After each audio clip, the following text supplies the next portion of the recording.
Uzbekistan में Jinping से मिल सकते हैं पीएम मोदी और इस हो सकने वाली मीटिंग पर सबकी नजरें टिकी हुई हैं। 15-16 सितंबर को एससीओ शंघाई कोऑपरेशन की जो मीटिंग है उसके दौरान मिल सकते हैं यहां पर प्रधानमंत्री नरेंद्र मोदी से चीन के राष्ट्रपति शी जिनपिंग।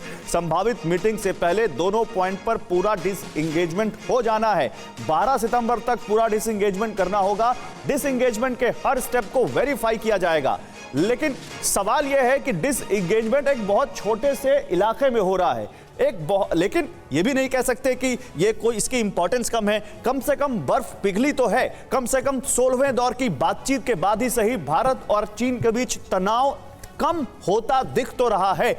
यह मानते हुए कि अभी बहुत बड़े इलाके में तनाव वैसे ही बरकरार है। भारत ने ना अपनी सेना पीछे कम करी है, ना चीन ने अपनी सेना कम की है, थोड़ी पीछे की है। तमाम हथियार और तमाम असलहे, तमाम जो उनसे पहले जो परमानेंट इंफ्रास्ट्रक्चर उन्होंने अलग अलग इलाकों में बनाए हैं वो वैसे ही हैं। आइए आपको इस बारे में और जानकारी देते हैं क्या हुआ है, अब तक किन किन इलाकों से सैनिक हटे हैं। पैंगोंग का फिंगर एरिया, गलवान में PP-14, गोगरा में PP-17, अब गोगरा में PP-15, यहां से डिसएंगेजमेंट हुआ है। पैंगोंग झील 135 kilometre, finger 1, finger 2, finger 3, finger 4, finger 5, finger 6, finger 7, finger 8, ये तमाम फिंगर्स यहां पर पैंगोंग से लेक पर हैं, जहां पर 4 से 8 तक विवाद हुआ, जिसके बाद वहां से डिसएंगेजमेंट हुआ। लेकिन अब डिसएंगेजमेंट गोगरा हॉट स्प्रिंग के बाद सवाल है देपसांग और देमचोक में कब होगा, यह भी एक सवाल उठ रहे हैं। और वहां पर भी अब क्या चीन और भारत के बीच वार्ता के बाद डिसएंगेजमेंट होगा। देखिए एक बड़ी खबर आपको दिखाते हैं, वो बड़ी खबर देखिए, उसके बाद अपने पैनल्स के पास जाएंगे। डिसएंगेजमेंट के बाद भी सामान्य नहीं होंगे हालात। LAC के पार चीन के 50,000 से ज्यादा जवान अभी भी तैनात हैं। चीनी जवानों के लौटने तक पहली जैसी स्थिति नहीं होगी। चीन की किसी भी हिमाकत पर भारत की नजर है। भारत ने पूरी तैयारी की हुई है और पिछले 2 सालों में तैयारियां और ज्यादा पुख्ता हुई हैं। घातक हथियारों की तैनाती, हाईटेक रेडार से निगरानी हो रही है। और इनफैक्ट अब तो अरुणाचल प्रदेश वाले बॉर्डर पर भी, LAC पर भी, वहां पर भी भारत ने तमाम हथियारों की तैनाती शुरू की है और अपने तमाम ट्रूप्स को वहां पर और बढ़ाया है।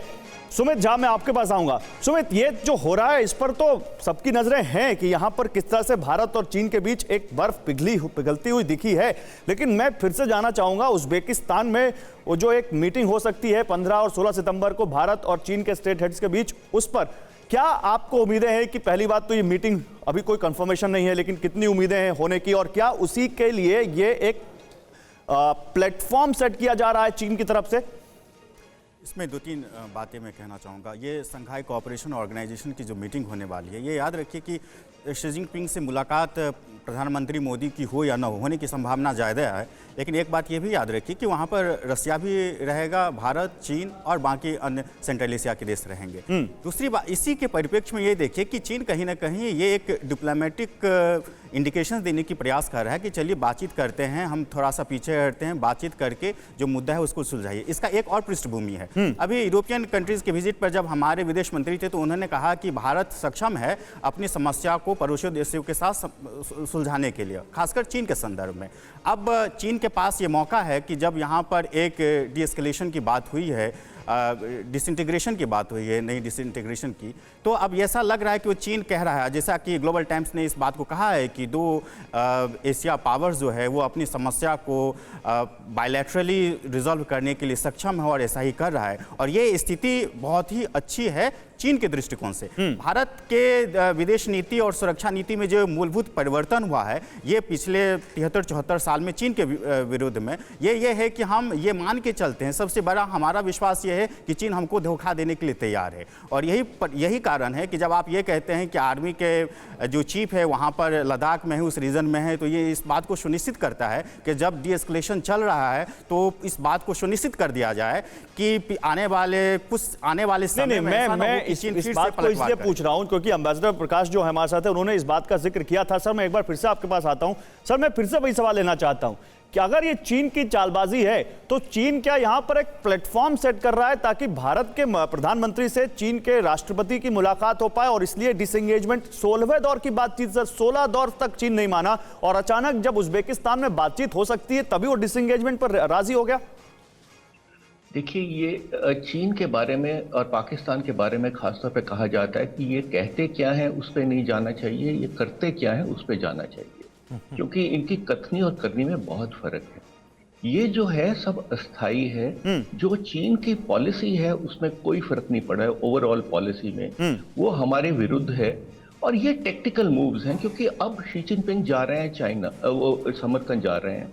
अगर प्रधानमंत्री उनसे मिलते हैं तो उसको डिप्लोमेटिक एक तरह से उनके लिए एक सक्सेस मिलेगी उनको।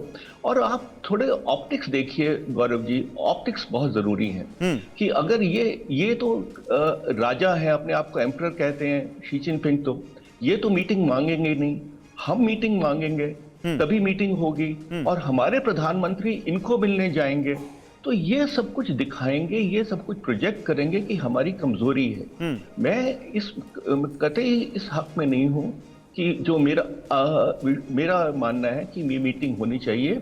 अगर तो पीछे कोई बातचीत बैकग्राउंड में सब कुछ मामला सुलझ गया है तब तो दूसरी बात है, पर अगर मामला नहीं सुलझा है नहीं तो क्या सर मैं तो क्योंकि एक बड़ी खबर दिखाना चाहता हूं, उससे पहले आपका एक छोटा सा और आंसर, क्या स्टेट हेड्स जब मिलते हैं तो इस तरह की बातें उस एजेंडे में होंगी, या आपको लगता है कि नहीं डिप्लोमेसी लेवल पर और मिलिट्री लेवल पर जो बातचीत चल रही है उसके लिए ही यहाँ पर रूम रखा जाएगा और वहाँ ये सब बातें नहीं हो?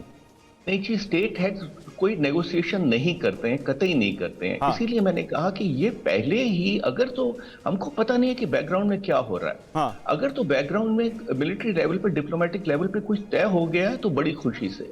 अगर तय नहीं हुआ है तो heads of state government negotiate नहीं करेंगे। और हम क्यों मिले? अगर ये मिलने की मीटिंग मांगते हैं तो जरूर कर्टसीज एक्सटेंड करेंगे, मिलेंगे, बिजनेस लाइक मीटिंग करेंगे।